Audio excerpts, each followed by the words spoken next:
it out for somebody and spelled it phonetically. Go ahead and slate for the audio. Jace Ricci down. Jace Ricci. How's that? We got about 12 minutes. I'm Jace. Hi.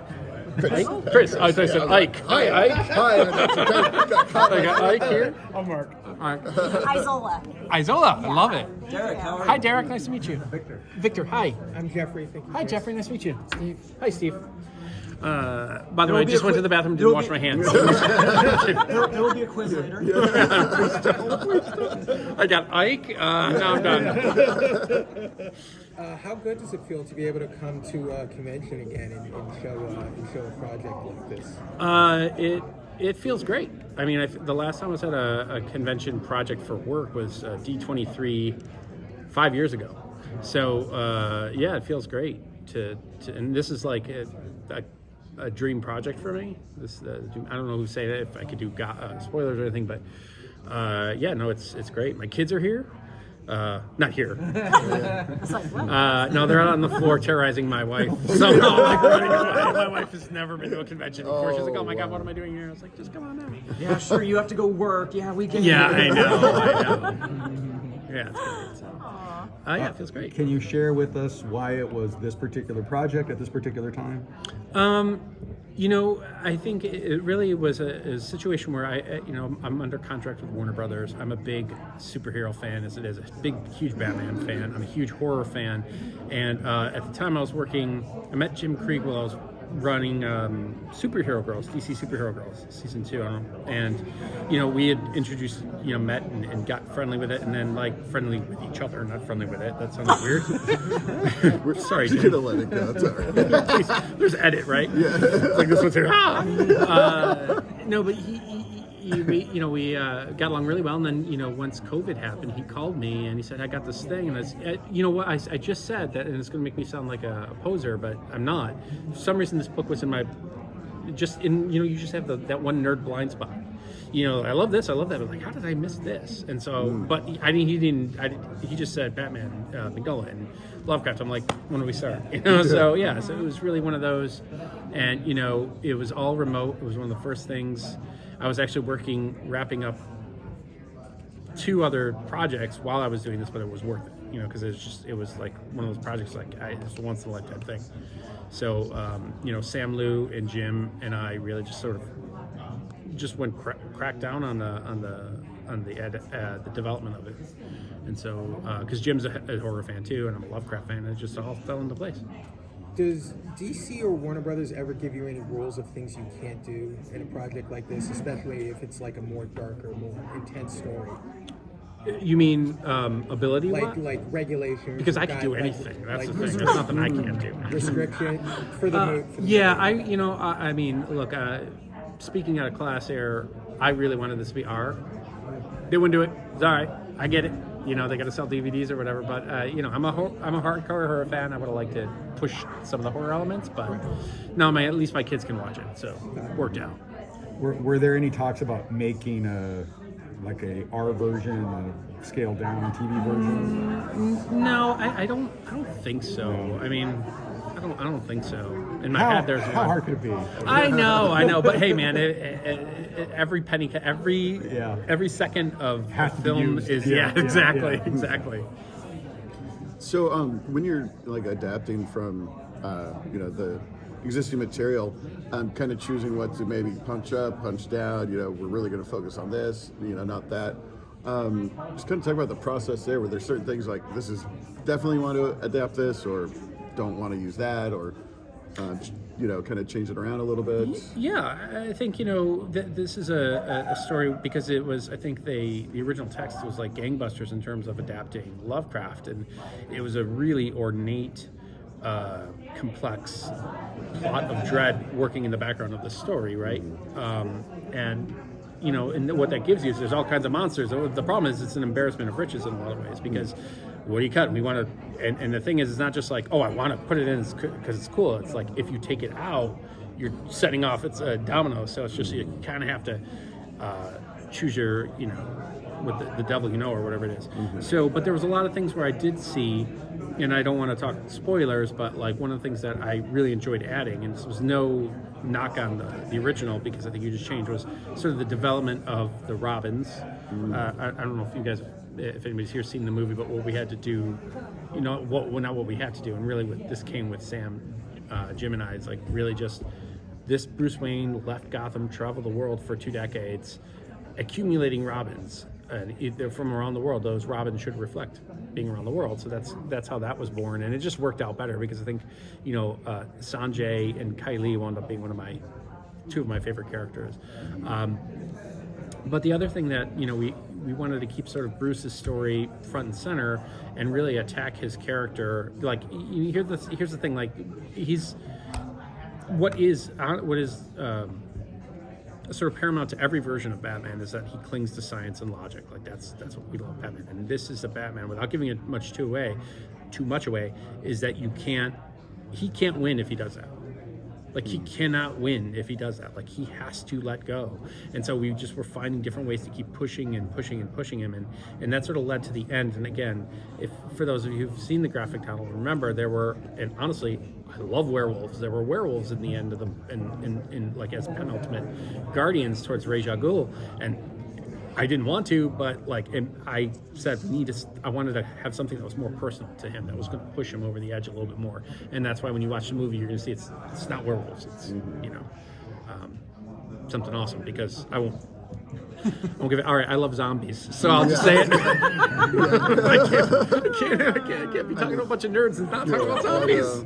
No offense, I'm not calling you nerds. We're all nerds. Oh, it's No, fine. it's okay. No, That okay, is- thank you. that is a Sometimes badge you of honor. accidentally maybe improve a little bit, at least with the translation to the film. So Well, I mean, it was our project to mess up because it's a great book. You know, I mean, it's a lot of fun. What is your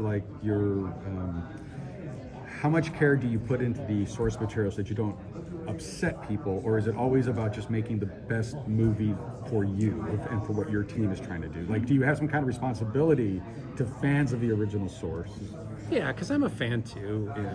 I mean, you don't want to look. I think in a way, like I grew up with, you know, when Batman came out, '89. That like we have been waiting for, because the last superhero movie we had was Superman. Really, you know, and so you're just jonesing. Now it's like crazy, but like you're just jonesing for it, and people were so embarrassed about comics, and they would like, you know, do everything to streamline it, and like make it realistic, and take away like change, you know, like I don't know if you guys remember that Captain America one where it's like Steve Rogers isn't Steve Rogers, is Steve Rogers' grandson who's an artist and he drives a motorcycle, and it's cool. It's like, no, it's like, you know what I mean? So here you can really stay close to it, and I think, you know, that's super important. Where it comes in the way, gets in the way, is when it gets in the way of a good story. You know, if you're so slavish to like, well, he's got to have. I mean, because here it wasn't just Batman. It was also, I mean, I know there's not a huge Lovecraft crowd out there, but the Lovecraft does have fans. So there's Lovecraft, and there's the Mignola, and there's also the fans of the DC animated films. There was a certain expectation. You know, I was a fan of the movies before I started watching them. I saw Superman Doomsday at Comic-Con or whenever that aired. Like I was there in the theater, and I was like, oh, this is amazing. So, I mean, I think you want to pay attention to those things, and that's part of it. You got to also have your horse pointers. And it's like, yeah, but what's the best story? You know, and I think if you're doing the best story, if I'm going to err one way or the other, it's a better story and not be as faithful, but it'd be great to get both of them. Did seeing like the Batman come out in the last year, does that give new inspiration for projects like this at all?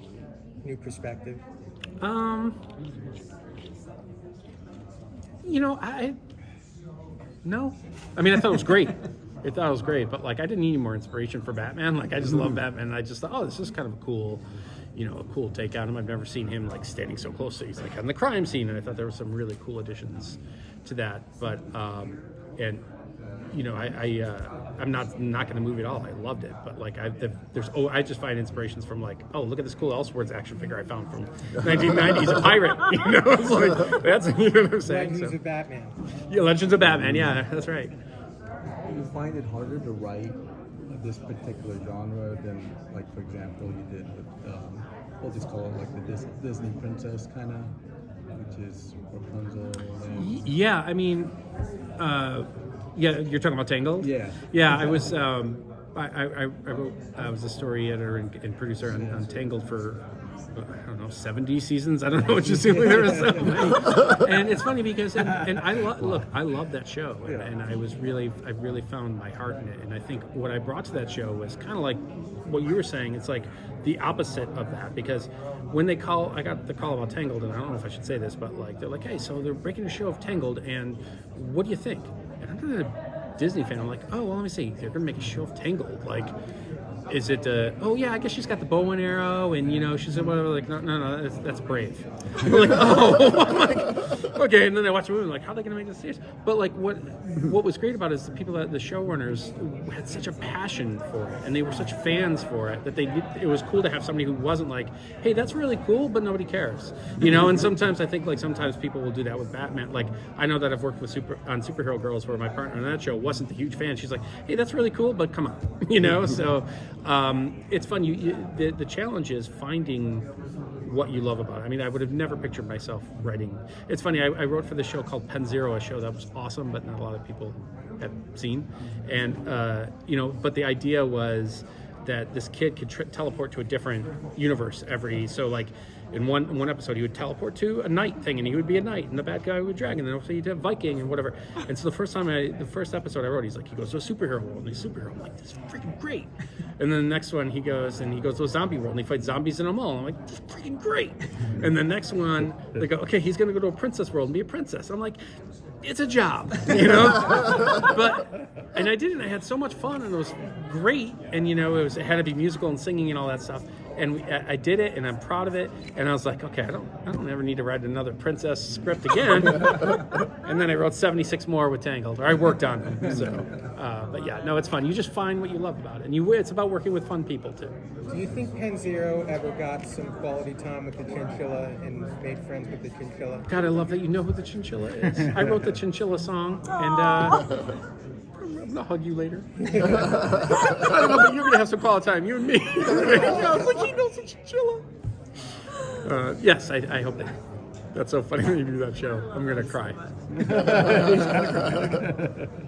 We won't tell. Do you have any future projects we should be looking for? Something you in the back burner you're working on? Yeah, I can't really say I'm still with Warner Brothers, and I'm co-EP on Bruce Timm's new Cape Crusader show that's coming out, and I can't say anything about that. I don't want to get in trouble.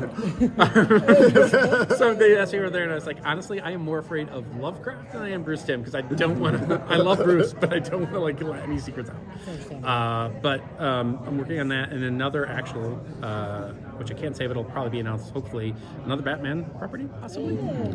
So it's a lot of Batman for me. So. That's what I like to hear. Yeah. Oh man, I love it. Is there a kind of a B-level, C-level hero that you think there's a really good story there that kind of needs to come out? You know, I pitched. I shouldn't say that. Well, I guess I can, because whatever. But I really wanted to do a Challengers of the Unknown. I don't know if you guys are familiar with Challengers of the Unknown. They're sort of a proto Fantastic Four, right? Yeah. Without the powers. And I pitched it as an animated Ghostbusters movie. Scientists, you know, not as a series. And I just thought it was like rife for like coolness, and they didn't think so. But well, they said that the characters were tied up. So this is always a good excuse. It's just like, yeah, we can't. Oh, we love it, but the characters are tied up. That's what I tell myself. Do you think we can see fingerprints of Mike Mignola's style in this film? Because he just has such like this unique, memorable style. You know, I'm not the art guy. So I can't give you any of the like technical terms. It feels like the book. You know what I mean? It feels like it doesn't look like it, because it's so. You know, because Mike didn't do the art in the book, and you know. It's so different from frame to frame. It would be hard to necessarily translate that, but I feel like the character. My kudos to Sam and the character director, designers for really getting the essence of it. And I wish I've been working in animation for 15 years, and I don't have the terminology to say why, but that's the essence, I guess, is as good as I can get. I like that. Try to write a character based on a favorite voice actresses that haven't met. Oh, well, I will tell you that when you know who the voice actor is, it's like, not, I mean, that's the thing, like, I'm sure they get lots of kudos, especially lately, but like, voice actors is just so amazing to, like, when you think of the layers they can put in just the sound of their voice. Is it pointing? He's basically saying you need to finish. Okay. But when you know who the actor is, it makes writing a lot easier. But I'm bringing other people. Oh, are you getting? Oh, you already had Sam. So you had the more interesting guy. All right, you're gonna get. We need more interesting. Thanks so much. Thanks, guys. Thank you so much. Thank you, guys.